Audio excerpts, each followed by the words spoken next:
Welcome to the Being in Medicine show. I'm Corey Anderson. And I'm Jeff Mars. Together, we aim to revolutionize the healthcare experience for patients, clinicians, and all team members by unlocking the transformative power of human potential.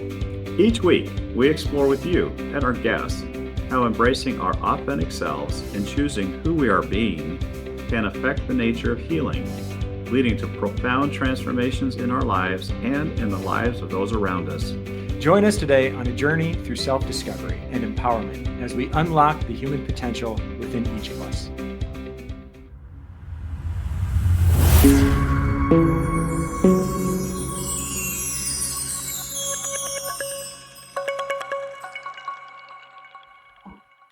All right, welcome to Being in Medicine, where healing is always happening and always human. Today's episode is a powerful blend of heartbreak, healing, and hope. Our guest, Erik Thureson, brings over 30 years of experience in media and production, from the Oscars to Disney to creating multi-million-dollar digital projects. But it's what he carries in his heart that truly defines him. In 2019, Erik and his family lost his 18-year-old son, Jacob, to an opioid overdose. Since then, Erik has become a powerful voice for mental health advocacy and breaking the silence around substance abuse. His story is one of turning unimaginable pain into purpose and using creativity as a force for good. Erik is not just a storyteller, he's a presence. And today he's here to share his path, his passion, and his unwavering love for people. We are very grateful to have him with us today. Erik, welcome to the show. Well, thank you so much, Corey and Jeff, for having me. I'm extremely grateful. Yeah, we've known you for a while, and this is wonderful to get you on the show talking about the story of your family and you and your son, and how that experience of being in medicine has impacted your life and the lives of those around you. And so we got Jeff with us today, and we are going to roll through and talk about being in medicine. So why don't we start off with, tell us a little bit about the experience that brought you to being in medicine in this way. Oh, is that for me? Yeah, that's for you. Okay. I was eagerly waiting for Dr. Mars's answer. No, let's start with you. What brought you to being in medicine? Tell us a little bit about that experience. Yeah, I think for me, it was, I've had my own personal experience I had a hip replacement in 2017, and not being aware of really having a higher degree of consciousness around being and presence, and intention, I'll say it that way. And though that was a great experience, going through the tragedy of our son, the loss of our son, and being in the ICU for 2 weeks, that was a much different experience. And because I was able to be present, and I had an understanding of more conscious awareness around being, and just being fully present and observing all the things that were going on. The thing that really jumped out at me was, even in the midst of all this emotional turmoil, just watching how other people, other families of people that were getting treated, because there were 20 rooms in the ICU at the hospital that we were in. And it became very evident that as people were hurting, they would turn around and hurt the staff that were responsible for the care of their loved one. And I'm sure this wasn't a unique experience. And after speaking with a lot of the different medical staff, they were amazed and perplexed that I had the awareness to ask them how they were doing after observing some of these interactions and these people lashing out. And I knew they were very gracious and understood that it wasn't about them. Yet for me, as somebody in that same seat, to have that awareness and asking them those questions and having compassion in that space was it was mind blowing for them. Yeah, as healthcare providers, it's interacting with families and giving them grace and space to feel and to grieve and to support them. What got you to get to have that awareness? What was it within you that created that awareness? What was it, just observation, or was there something beyond that drew you to see that? Well, yeah, there was definitely something beyond that. I think initially, so Jacob was in the ICU for 2 weeks. We're in Arizona. He was hospitalized in Los Angeles. And so when we got the call, because of protocols, they weren't allowed to really disclose a lot of the information, not knowing who was on the other end of the phone. And so we didn't really get a full picture until we got there. Um, and so after I got through the initial shock of what we were dealing with, it took me a few days. As I was wrestling internally, and I was wrestling with God in that space. And I simply said, so day one, I prayed. I said, God, you know what I want? I want this young man to walk out of here. However, if it's to the greater good that you take him now, then so be it. Because I realized that even in that environment, as much as the amazing medical staff and all the treatments and everything that they could do, ultimately, in my understanding of that moment, is like, well, God ultimately has the final say. Yeah.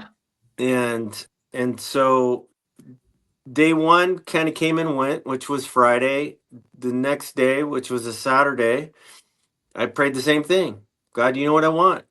But if it's to the greater good and to your glory that you take him now, then so be it. I still wasn't resolved. It wasn't until the Right. third day, which also happened to be Father's Day of all days. Not the place that you want to be as a father on Father's Day with Right. Yeah. your kid holding on to their life by a thread. And I prayed the same thing, but that time it was different. There was Mm. this peace and this surrender that kind of came over, that just washed over me. And I realized at that moment that the outcome uh, I had no control over, and whatever the outcome was going to be, it was going to be the best scenario. And I was able to surrender finally at that point.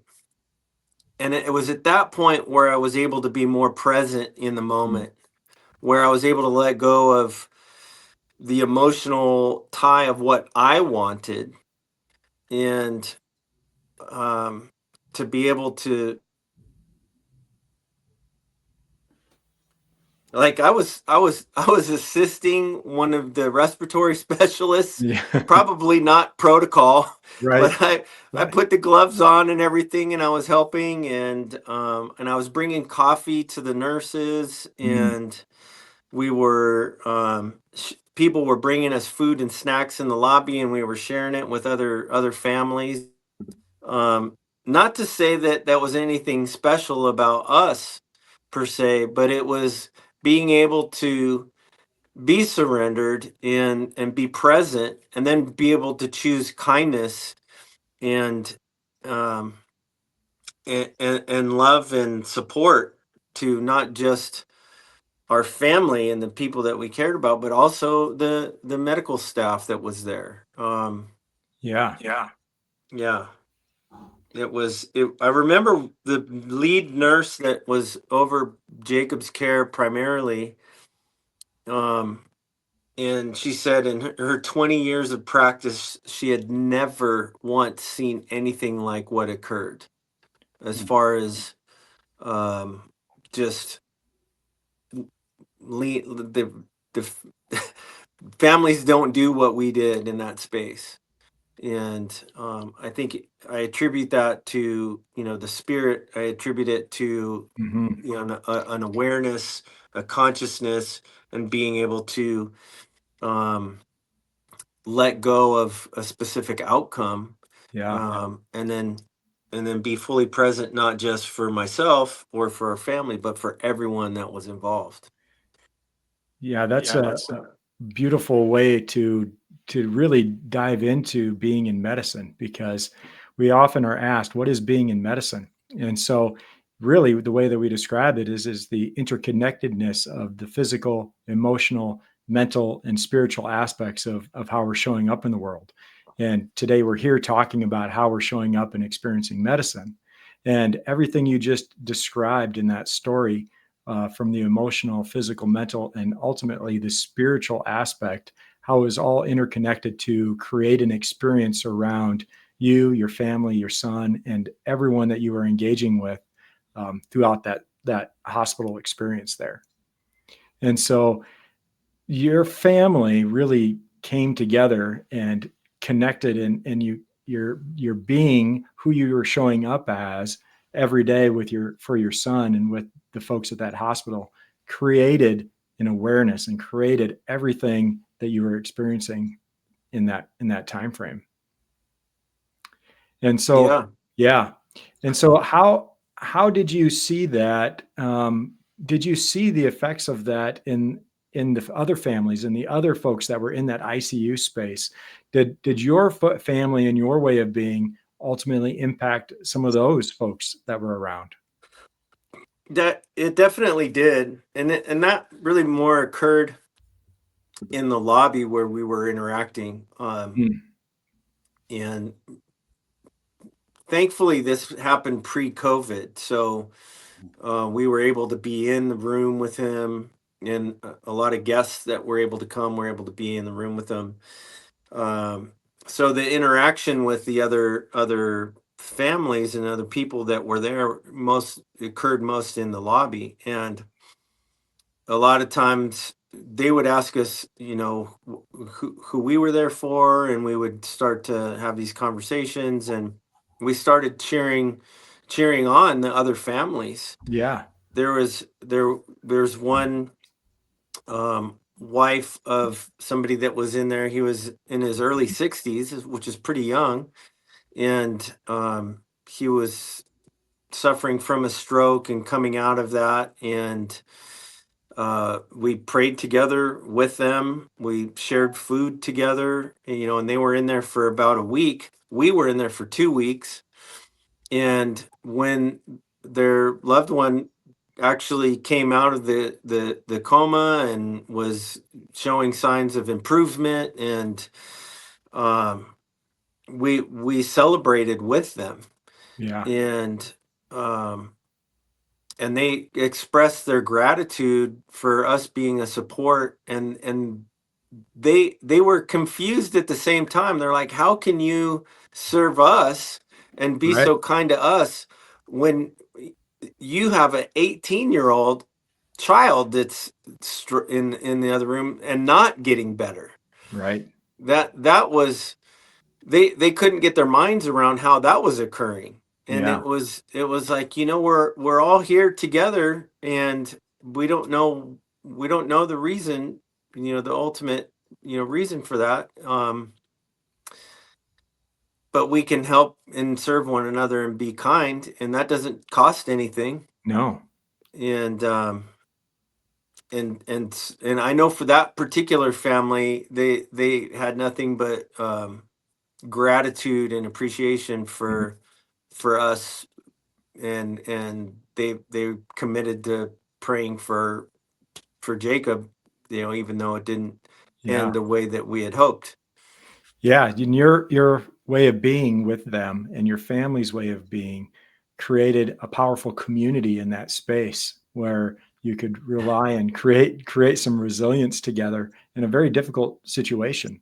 Yeah. And that's a powerful way to move through life when you can create those experiences together. Yeah, we realized it was a choice. and we could choose to be stuck in the emotion of it, which there was plenty of that too. For sure. Yeah. There was a lot of tears, and there was, um, though we were hopeful, the signs as time progressed, improvement wasn't happening. The EKGs weren't showing Mhm. anything positive, and you learn as a lay person, you learn all the medical stuff really fast when Right. you're in that environment. Yeah. um, and just trying to stay grounded as things were happening so quickly, um, and learning all the things you don't know. um, it was it was a tragic experience, but Mhm. I'm also grateful for it, which may sound weird to some. um, I'm grateful because uh, it changed my life and how I live it.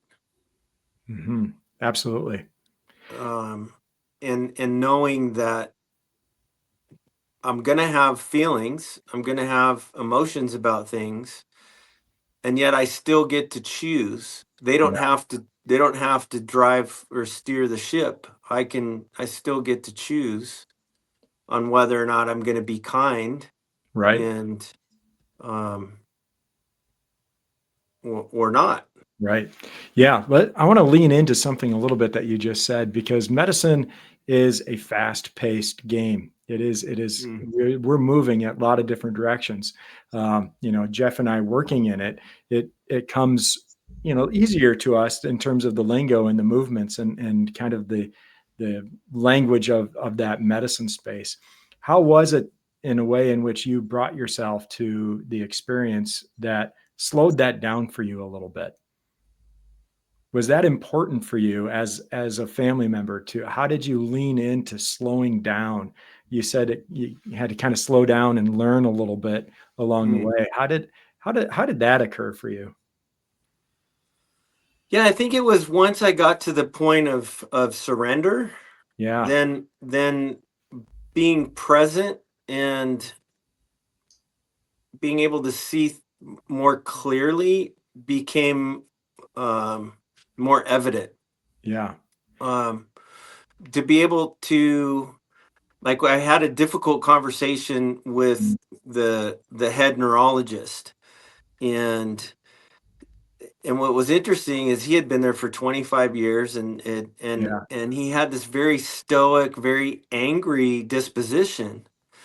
And mm, he's talking with Judy and and I had read earlier that morning just some passages that kind of really gave me a, a peace and a calm, and Mhm.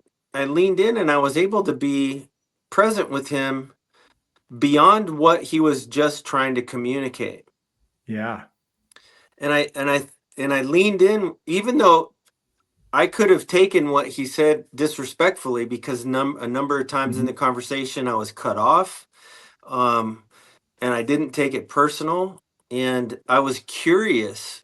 I got really curious as to why he had this very distant, very cold disposition, and I said, "What inspires you to continue to get up every morning and come here and do this thing when there's nothing but death that's occurring in Wow. these rooms?" Yeah. And after asking that maybe 3 or 4 times, and Judy wrote about this in an article that was published in Billboard, shortly after Jacob's passing, because it was a very powerful experience for her to watch this unfold. And I don't, it was, I, I don't, there wasn't anything special about me, but for some reason that morning I just wasn't triggered. Yeah. Yeah. And I was again able to be present and curious, and I kept leaning in. And he was so angry because he's seeing more and more young people Mm. dying, and that are coming into his ICU for various reasons, and he has a 24-year-old daughter Mm, that has struggled with her own struggles. And yeah. so he wasn't seeing my son or all these other young people. He was seeing his daughter in Yeah. these situations, and he had to harden his heart to some degree to be able to continue to show up. Yeah. And that was when I first became aware of compassion fatigue. Mm, I I yes. had I had no clue what that was before. I wouldn't even put those two words together until that experience. And some of the staff had this compassion fatigue where they were going through the motions, doing a really great job, but Yeah. just not able to still have a soft heart in that space. And I can't imagine Yeah. the PTSD and other things that they wrestle with, seeing patient after patient pass after Yeah. they've given them the best possible care that they could. Um, and it was an interesting thing to observe Mm, some of the staff with that condition, and then other part of the staff not having that condition. yeah. Yeah, Um, compassion fatigue is very real in yeah, medicine, and one of our intentions behind speaking like this is to bring awareness to it and let people speak through those emotions and those feelings. yeah, And Jeff has been a surgeon for so many years, and being involved in trauma and orthopedics, we see over and over again, patients who come back and repeatedly have instances that we're taking care of and managing. And yeah, Jeff is great at engaging patients around enrolling them into their care and getting them that enrolled into having a better life. And it's trying to break through that fatigue of just being mindful that this is a person in front of us, this is a being in front of us, that we're there to help heal and serve. And yeah. so, yeah, I'm super grateful for what you're doing and the work that you're putting your hands to. Not just the work that is part of the career, but the work beyond that. yeah. Right. Thank I you. Yeah, Jeff, I'd love to hear just from you um, you've seen both sides of that, and just the motivation that you have to show up and to have that awareness, and not just to point it out, but you actually have a solution. um, how did you get to that? Because I think more people need to yeah, hear that. yeah. That's true. How did we get to that? It was a process. It was a process of waking up or becoming aware, as you were, and recognizing that we have a choice in the matter, and then Hmm. making an intentional choice about who we would want to be. Corey and I were medical practitioner team members for quite some time, and just a conscious intention about how did we want to show up in the world and the impact that that would have. And the doings follow the being. And when you were telling your story Hmm. about who you and Judy, the family, was how you were, what you were doing in the ICU and the waiting room, and you Yeah, said that the chief nursing officer, or I forget, head nurse, whatever it was, said she had never seen people or a family do this before. Well, to me, it seems like the doing was preceded by the being, and who you were being naturally informed your doings. So I'm curious about what had you be with surrender. How does a person get to that place mm, when everything inside of their soul is calling for a different outcome? How does one get to surrender? Mm, yeah, that's a great question. um I I mean, for me, in my example in this particular is, it pre the precursor was an awareness Hmm. The precursor was an awareness of I was holding on to a specific outcome. Hmm. And I wasn't surrendered, and I think the precursor was the awareness that Hmm. I was holding on, and that I didn't have any control over the outcome. Yeah. Right. And I had to wrestle. I wrestled 3 days. Hmm. I wrestled internally with that awareness. I wrestled mentally, I wrestled spiritually. So I think having the awareness first that I wasn't surrendered was the precursor. And I wanted to get to that place. And I was willing to do whatever I needed to do to get to that place. Yeah. Because I knew once that I was able to be surrendered with the outcome, knowing intellectually that I didn't have any control over it, that I can get out of the intellectual component of it and then drop down into my heart. Yeah. And the when I was able to finally surrender, that was when that occurred. But I think the knowing, having an awareness of that, and then knowing that I needed to wrestle through it to get there is Hmm. that was my process. I'm not saying it's the only process, but for me in that moment, in that circumstance, that was the process for me to get to that place. Thank you for that. Yeah, that's Yeah. great. That's wonderful. Thanks for sharing that, Erik. Very powerful.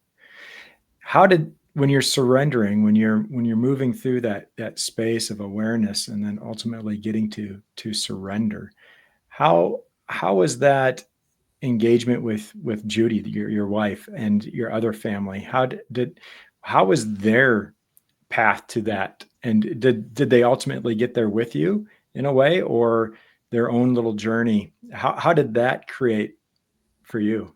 Yeah, that's a great question. Um,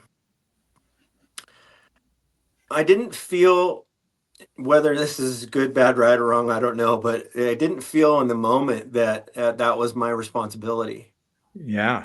Um, I knew that their journeys were uniquely theirs, Yes.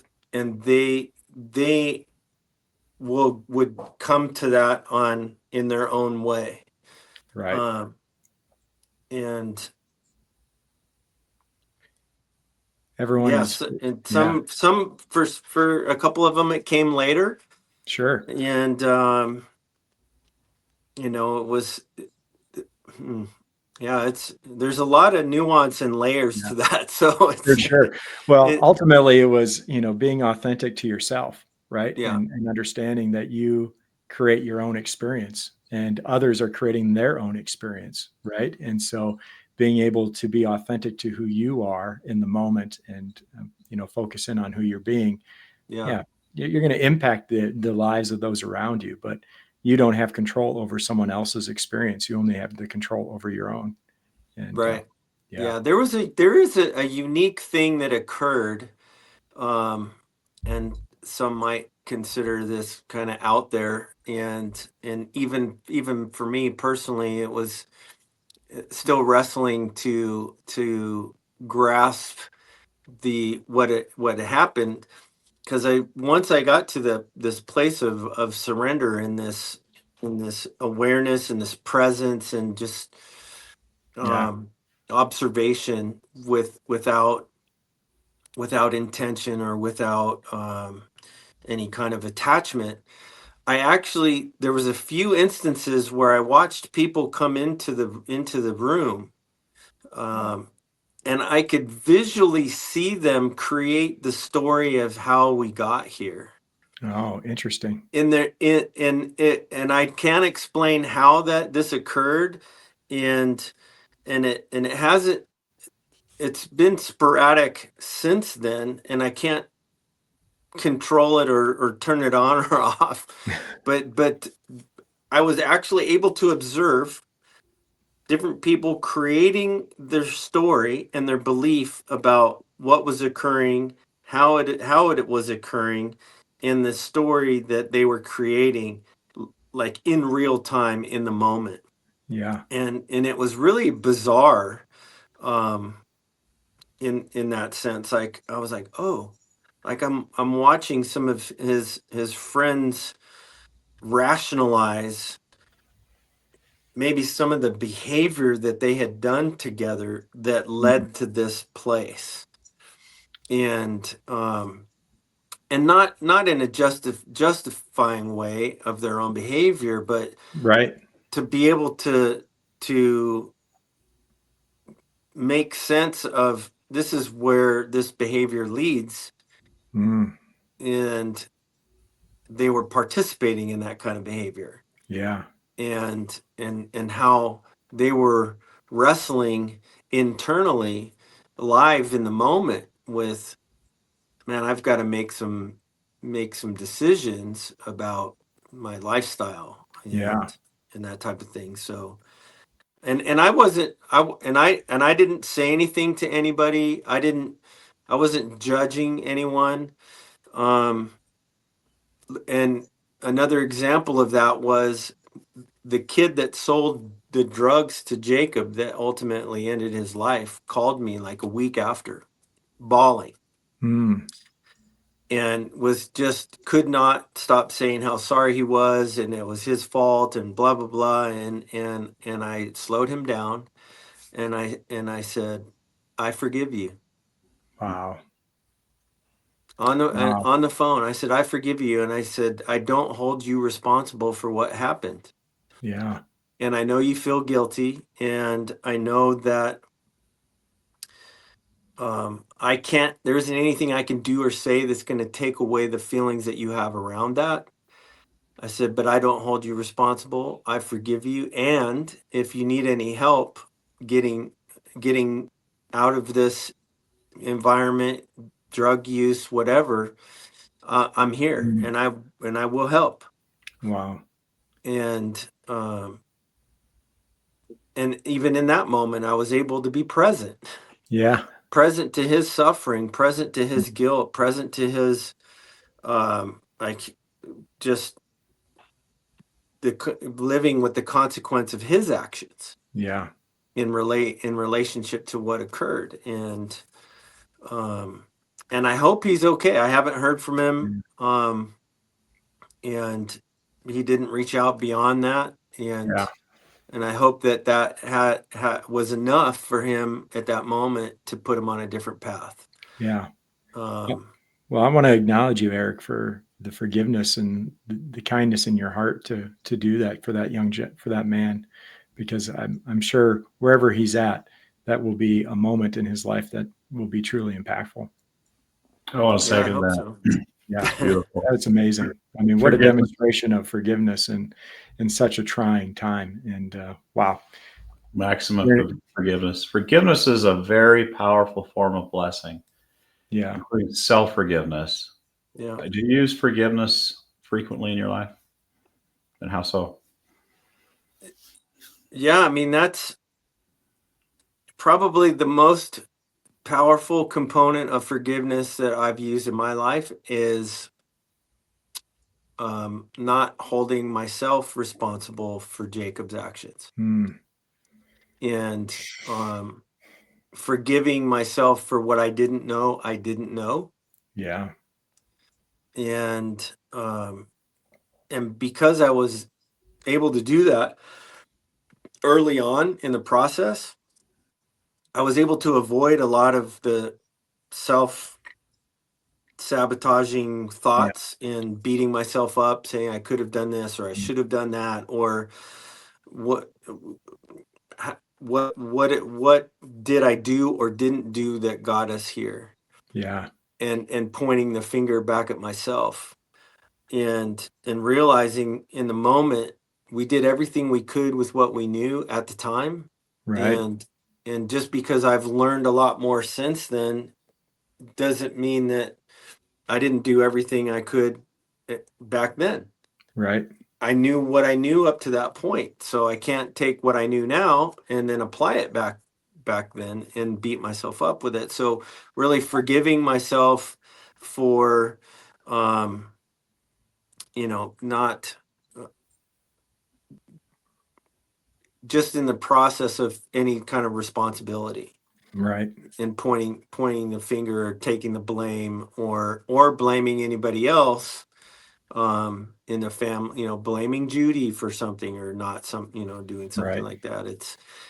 I left zero room for any of that because I was able to forgive in that moment, like explicitly.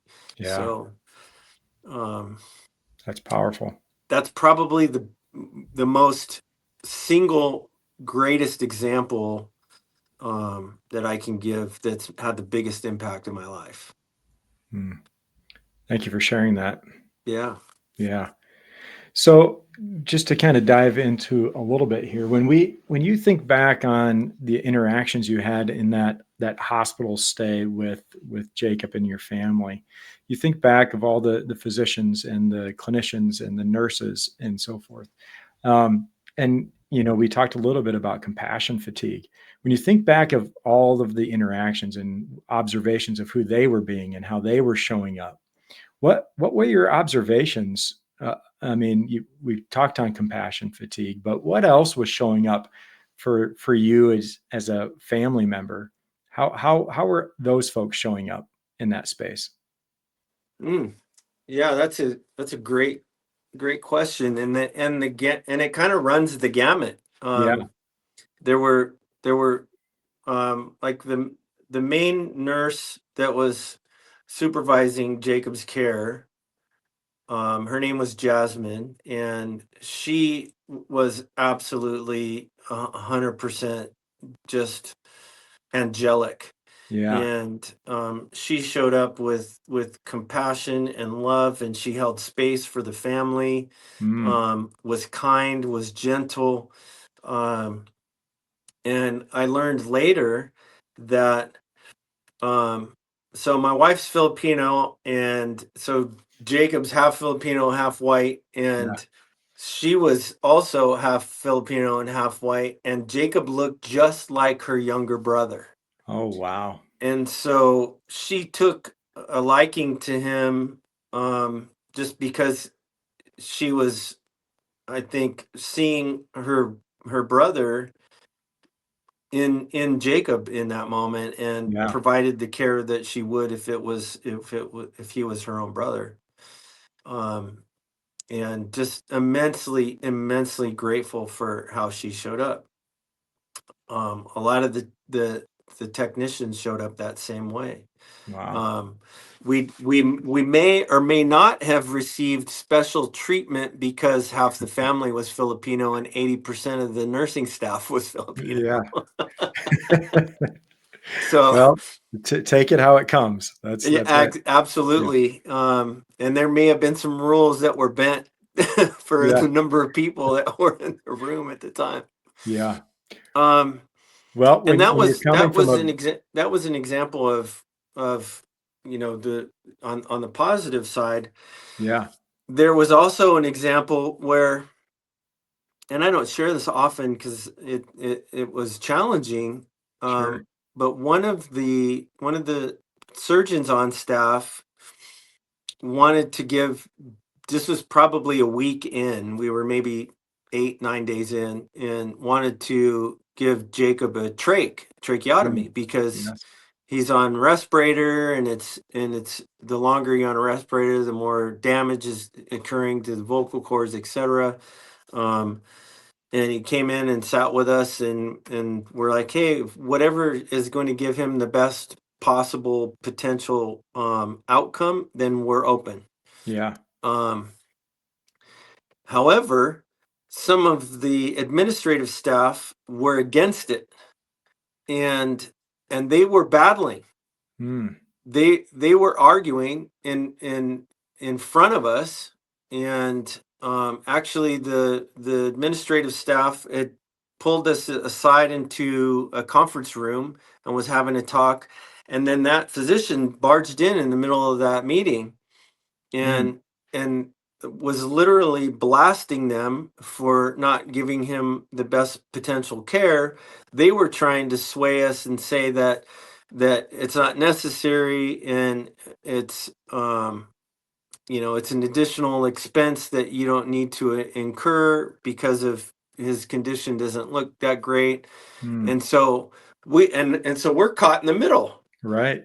they're Absolutely. they're they're debating over what kind of care to give him, and we're like, well, let's just give him the best opportunity possible, and they Right. couldn't agree. And so that was a challenging moment, where I remember having to kind of sift through that Yeah. personally, and like, what do I do? Right. They were like, he's not in a condition where he might not survive the procedure. That's possible. Right. Um, and so I go from this wonderful angelic treatment from Yeah. Jasmine to this this tense, Right.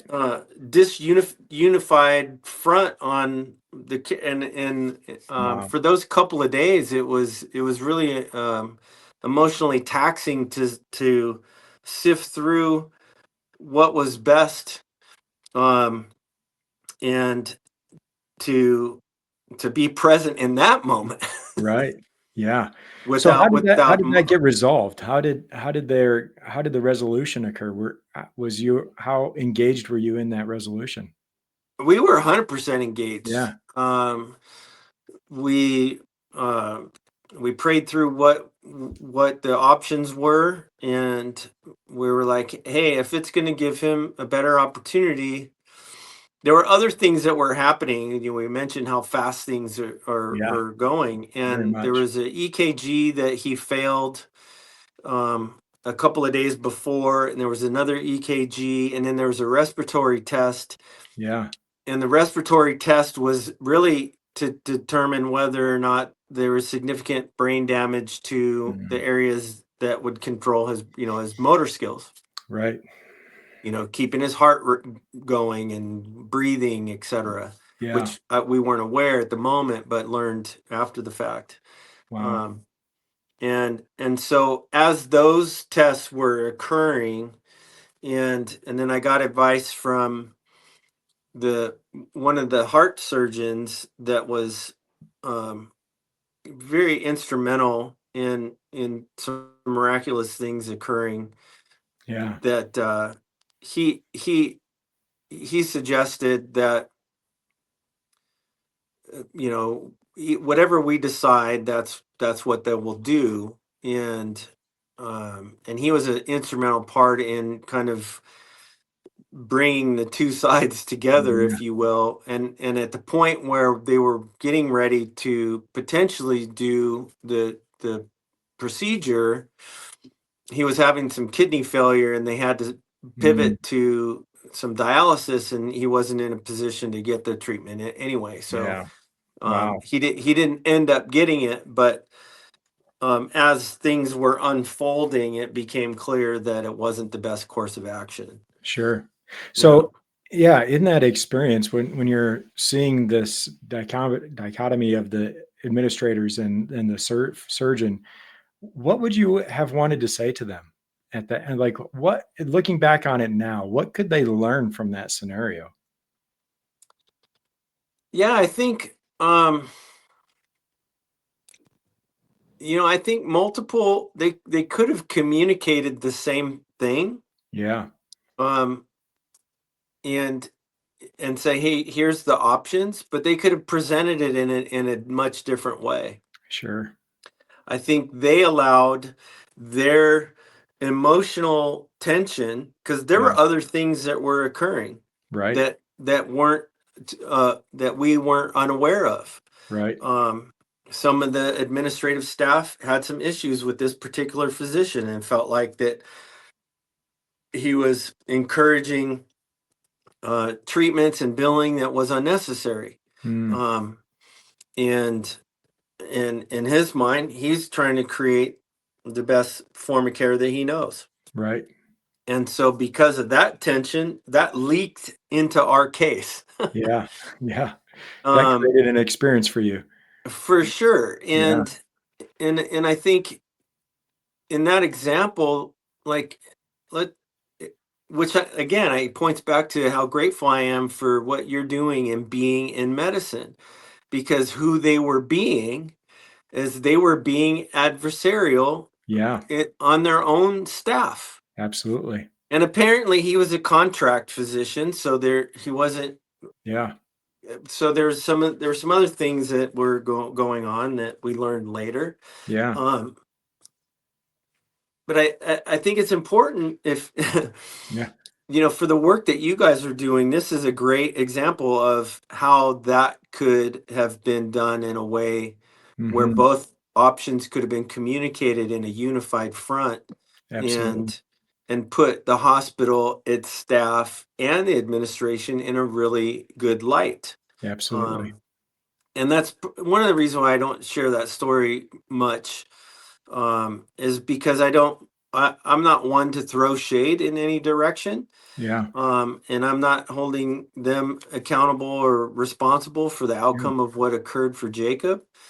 Um, a- Again, I do believe that they were in their understanding at that moment doing the best that they could with what they knew at that moment. Yeah. Um, and Absolutely. they just didn't have they unfortunately didn't have an awareness of being and how their being really influences their doing. Absolutely. 100%, which is why it's so important that we have these conversations, right? Exactly. Create awareness in others and help them to see the impact that it has on the folks around them. Yeah, absolutely. Yeah. And And, talking about that story, and I appreciate you sharing that with us because, yeah, no judgment and there's no, holding people against anything in that space. But really, telling that story is a great way to highlight and to demonstrate how being shows up in different ways. And so, sure. yeah, that's thank you for sharing that with us. Yeah, and Jasmine's being was one of kindness and love and Yeah. compassion, and that their being was, they were more concerned about being right than they Mm. were about being unified. Yeah, absolutely. Yeah. Yeah, And so I'm going to take a little turn here if you don't mind. not at all. No, it's good. We're going to get there. So, you said you had your hip replaced, correct? Right. So Yes, you sir. moved from a family member to now a real patient or to a patient in that particular sense. Tell me, was the hip replacement before or after this experience with Jacob? It was before. It was It was 2 years before. before. Yeah. So how had that experience did in any way help kind of prime you for the experience that was up ahead, or have you reflected on that in any particular way?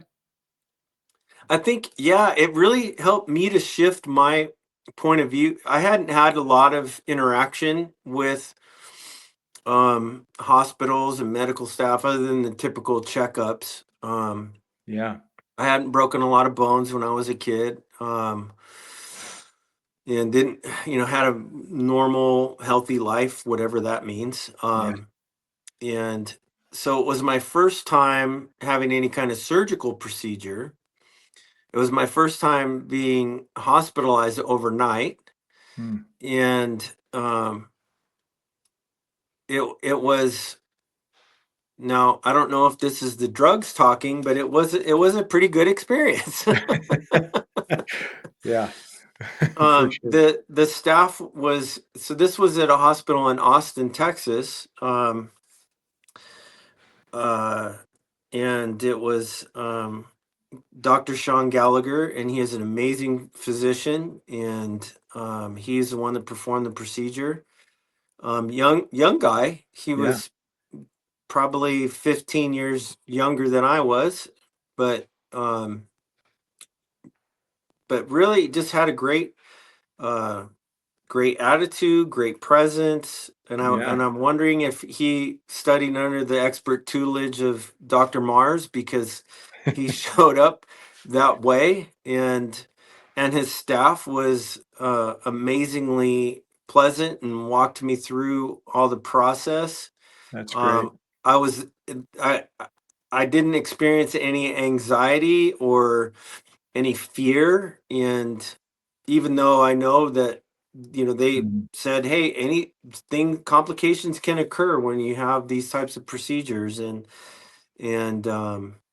but they made me feel at ease. They made me feel taken care of, and I Yeah. think that experience, um, was a great way to inform the experience that I had when Jacob was in, Sure. because I didn't have a preconceived idea of this negative environment, though. I know that, you know hospitals can be a weird place for people sometimes, Yeah. joyful that, a newborn is coming, or, you know just sorrowful that someone's life is ending, Yeah. all in the same building. Um and it's kind of the great equalizer. Yeah. Absolutely. But yeah, that experience definitely informed. Like, I walked in Hmm. with a positive experience, not with any judgment, and just, even though it was a different facility, different circumstance. Yeah. May I It was. follow up on that a little bit? Yeah, Go ahead. absolutely. Yeah, so as a friend, not a doctor, it's my impression that you had an excellent outcome from your hip replacement, going Mm. on to be a highly competitive BMX racer, etc. And you described how you and your family showed up, had an impact on people outside of you in the healthcare delivery for Jacob. So, with that additional learning, um, when are with patients, I like to enroll them as seeing themselves as the single most important person on the team, the reason we're there, and what we do matters, but what they do matters most. Mm. How would you show up, or maybe you already did, but how would you show up to a hip replacement from a place of being and seeing yourself as the key player on the outcome? Yeah, I think it's my commitment is probably the most important commitment Hmm. involved. Absolutely. And I say the word commitment because I think about the process, right? It's not just, um though I'm under anesthesia and knocked out, not really consciously participating during the procedure, but my participation in showing up for the pre-procedure, um, education, understanding what's occurring, and uh, being fully present, and then the commitment to all of the post Hmm. procedure, all the commitment to the therapy and the PT and everything, in between, um, and being committed to communicating. They In the middle of the night, as my anesthesia was wearing off, they came in with a little cup with some pain meds, and I'm half asleep, half still under the influence, and so I just kind of took whatever. And later in the morning, they came. Now I'm super hungry because I had to fast for 2 days before the treatment. So I'm starving. I'm like, yes, I can't wait. This is gonna be the best breakfast ever. I don't care if it is hospital food. And they took the lid off, and I was so nauseous from the medication that I Yeah. couldn't eat. Right. And the nurse was on it. Like, she looked at my face and was gone, and 10 seconds later hit me with something in the IV that took the nausea away and knocked me back Yeah. out, which I was extremely grateful for. But I communicated. I said, what's in the little cup, and do I need it? And they're like, well, it's, some oxy, whatever the pain Yeah. meds were. And I'm like, I don't want any of that. They're like, are you sure? We just cut, you got an 8-inch incision on the back, on your backside. Are you sure you Yeah. want to do? And I said, I'd rather feel the pain and wrestle through that than how I Yeah. felt on the medication. And so my commitment was I needed to be open Yeah. and not just take whatever was coming, but I had to communicate also what I was feeling and what was right for me. Yeah. And so yeah, I was great. I was grateful for that, and and being able to show up. I mean, Yeah. I had a lot of fun at the same time. You know, on those on certain letters where there's dotted lines with the scissors that say cut Yeah. here when you need to return a piece of whatever the bill is. So I drew a dotted line Mm. and the scissor thing and it broke cut here. And Dr. Gallagher thought that was really funny. And then Yeah. the next day I had the nurse right on my chest, like hashtag beast mode, because the next day I'm doing jumping jacks and push-ups and all kinds of funny stuff in the hot. And I maybe it was the drugs, I don't know, but I was committed to having fun in the Yeah. process. Yeah. I commend you for that. That's great. So I don't know if you've had a patient do that before, but You'd be surprised. You We probably do are have- number one patient right there. Most fun. Yeah, totally a number one patient. Yeah. I'm going to ask a question. If you were to give or have a superpower that you could give to patients or a patient's family as they're entering into the healthcare experience, what would that superpower be? ooh, man, that's a good question. Um, Two things come up for me. I would say peace and presence. Oh, fantastic. Yeah. Um, that's just what first popped into my Yeah. mind and into my heart was not being fearful, but being Mm. peaceful. Um, Yeah. Not being Coming from a fearful place of a of, negative outcome or yeah. anything like that, and then being present, being fully Yeah. present. Yeah. Right? Slowing things down. Yeah, Yeah. Being because I present think for the I moment. think if those two were in place, then they're in a better place to receive great communication, Yeah. and then they're in a better place to make that kind of commitment. Yeah. Yeah. That's great. What advice would you give to the medical teams that are working in that space and having to deal with that fatigue as a family member? What advice would you give them? Um,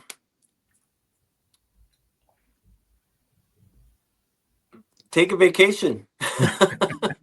I think their personal care Yeah. is as much important as it is the care that they're providing others. Yeah. That's And great. that's and that likely in the case of compassion fatigue is probably what's suffering most. Yeah.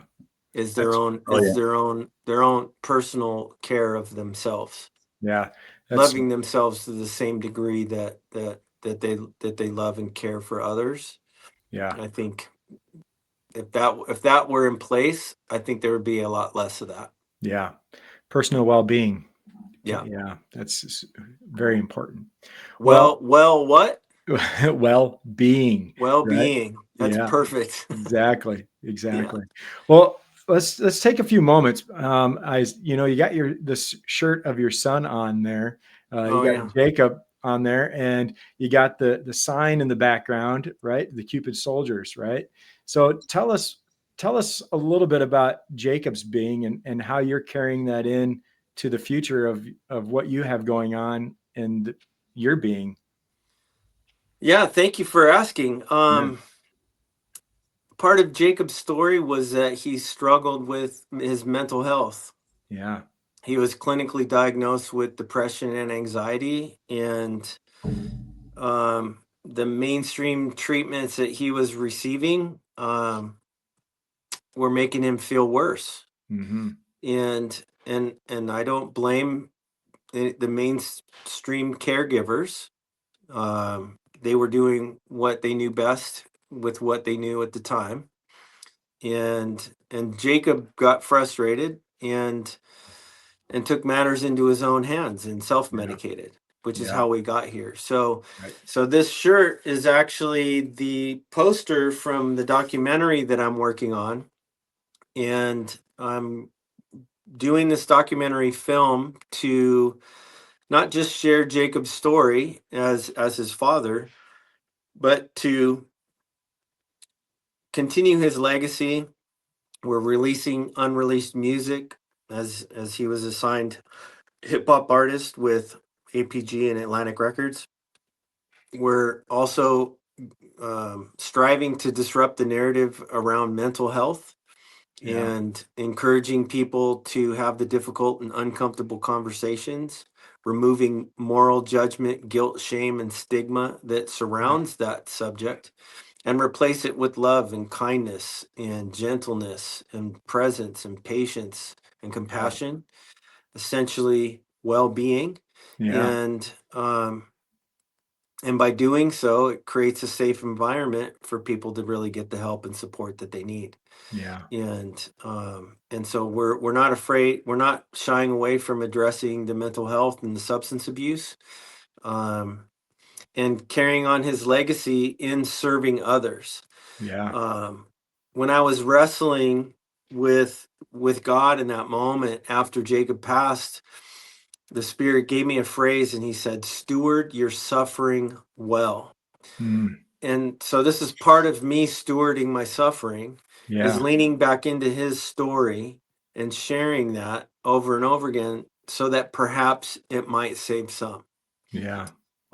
It might help people get the care that they need. It might help people overcome um, the conditions that they're struggling with. So What a great mission. I commend you in your work and how you're carrying that forward. And that sign, Jacob would call his follower, his fans, right? The Cupid, uh, the yeah, Cupid Cupid soldiers. soldiers, right? Yep. Yeah. So this is the logo for the Cupid Soldiers films, Yeah. and Cupid Soldiers was his way of really encouraging people to be fighters or Mhm. soldiers for love, Yeah. right?